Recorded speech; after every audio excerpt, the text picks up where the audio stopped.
में निराली ज्योति जले, घर घर में निराली ज्योति जले, घर घर में निराली सुख शांति देने वाली ज्योति जले, घर घर में निराली सुख शांति देने वाली ज्योति जले, घर घर में निराली ज्योति जले।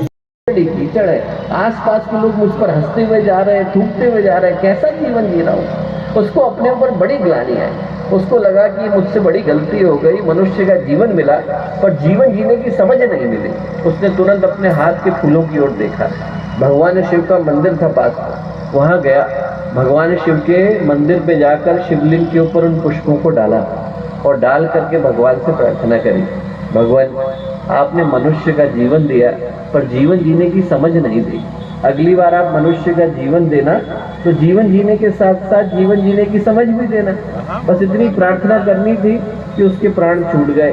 ऊपर पहुंचा तो चित्रगुप्त ने उसके कर्मों का बही खाता निकाला और कहा कि भैया तुमसे तो बहुत पाप हुए।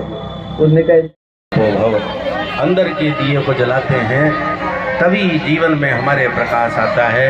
हम लोग भगवान की उपासना करते हैं, साधना करते हैं। 108 कुंडीय शक्ति संवर्धन गायत्री महायज्ञ में उमड़ा आस्था का जनसैलाब।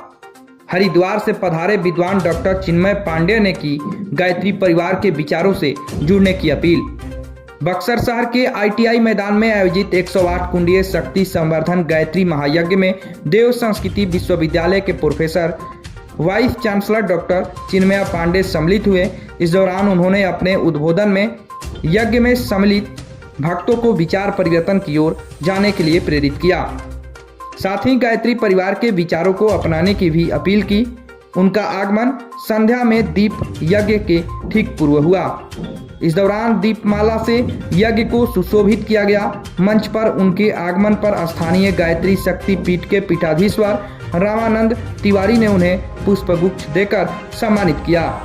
इसके साथ ही बक्सर के धार्मिक और ऐतिहासिक महत्व को उनके सामने प्रस्तुत किया गया।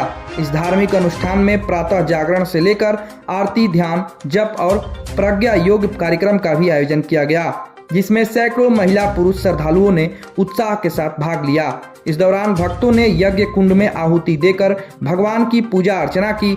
महायज्ञ के दौरान युग ऋषि साहित्य प्रदर्शनी का भी आयोजन किया गया। कार्यक्रम में देव संस्कृति विश्वविद्यालय हरिद्वार उत्तराखंड के पधारे प्रति कुलपति डॉक्टर चिन्मय पांडे ने उपस्थित लोगों के बीच व्याख्यान दिया। इस दौरान पूजा पाठ और हवन आदि कर्मकांडों की महत्ता पर विस्तार से प्रकाश डाला। डॉक्टर पांड्या का उद्बोधन सुनने के लिए काफी संख्या में श्रद्धालु उपस्थित हुए। इस दौरान यज्ञ भगवान के गगनभेदी जयकारों से पूरा ITI मैदान क्षेत्र गुंजेमान हो उठा। क्या लग रहा है, सनातन के प्रति लोगों का रुझान बढ़ रहा है? निश्चित तौर से ज्ञान गंगा और विश्वामित्र की तपोस्थली पर गायत्री परिवार की ओर से 108 कुंडीय महायज्ञ का आयोजन किया गया। सनातन संस्कृति के उद्भव स्थल बक्सर में इस तरह के आयोजन होने का मतलब ही है कि भारतीय संस्कृति और सनातन की ओर हम अक्सर बढ़ रहे हैं और इस यज्ञ के माध्यम से कई विद्वानों को सुनने और समझने का मौका मिला है।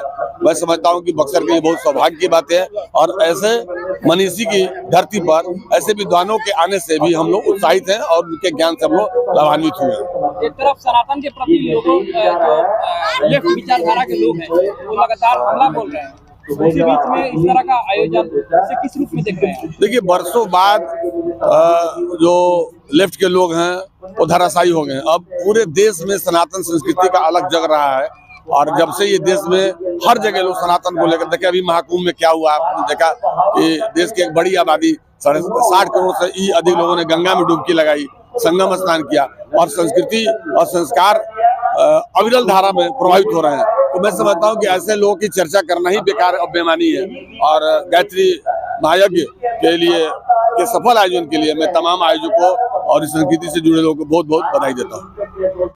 काफी बड़ा आयोजन देखने को मिल रहा है और गायत्री परिवार के द्वारा होता है और सभी गायत्री परिवार के लोग जो है इसमें जुड़े रहते हैं और सभी लोग गायत्री ज्ञानपीठ से जुड़कर और इससे गायत्री मंत्र का उच्चारण, इससे गायत्री मंत्र जो है भगवान राम भी बोले थे। और यहाँ गायत्री मंत्र से ही हमें शरीर में शक्ति आती है, ऊर्जा आती है और हम तेजस्वान होते हैं और हम लोग सन्मार्ग की ओर जाते हैं। ये गायत्री मंत्र के द्वारा ये बताया जाता है कि हम सभी धार्मिक बने और अच्छे कर्म करें और अच्छा जो हमारी बुराइयां हैं, जो हमारे ईर्ष्या द्वेष से दूर हो जाए और हम लोग अच्छे पथ पर चले। सभी मानव एक हैं, कोई इसमें जाति भेदी नहीं है, सब एक ही हैं और एक ही रहे। इतनी बड़ी संख्या में श्रद्धालु यहाँ पर पहुंचे हैं, किस लिए पहुंचे, किसको सुनने के लिए पहुंचे? ये है आपको डॉक्टर साहब जो है चिन्मय पांड्या, उनको सुनने के लिए तो आए हुए हैं, लेकिन इससे पहले उनकी आस्था है, धार्मिक चीज है, इसलिए वो जुड़े हुए हैं। तो कब से ये यज्ञ चल रहा है, कब तक चलेगा? एक सब तक कल तक चलेगा, कल तक लास्ट हो जाए, पूर्णाहुति कल होगी। आपका परिचय? मैं आचार्य फुलेंद्र, मैं ज्ञाति पक्ष से जुड़ा हुआ हूँ। मेरा नाम आचार्य फुलेंद्र है। हमारे अंदर संकल्प का उदय हो, ऐसी प्रार्थना हम लोग माँ गायत्री से करते हैं। और जो आज का दीप यज्ञ है वो हमें यही प्रेरणा देता है दोस्तों। यदि हम दीपक को देखें तो दीपक हमें संकल्प की याद दिलाता है। ये याद दिलाता है कि न जाने कितने वर्षों का अंधेरा हो, न जाने कितनी जगहों से, कितने समय से उस जगह पर यदि बिल्कुल अंधेरा छाया रहा हो, आप गुफा के अंदर चले जाइए, कंदराओं के अंदर चले जाइए, गहरे वन के अंदर चले जाइए, जंगल के अंदर चले जाइए, जहाँ पर हजारों वर्षों से अंधेरा छाया होगा, और एक दीपक को लेकर के जाइए, वो हजारों वर्षों का अंधेरा क्षण भर के अंदर विदा हो जाता है। हमारे अंदर उस संकल्प को जगाने के लिए, बोध को जगाने के लिए दीपक आता है। ये याद दिलाता है कि यदि छोटे से दीपक के अंदर कितनी शक्ति हो सकती है, तो क्या हमारे अंदर नहीं हो सकती? जब हम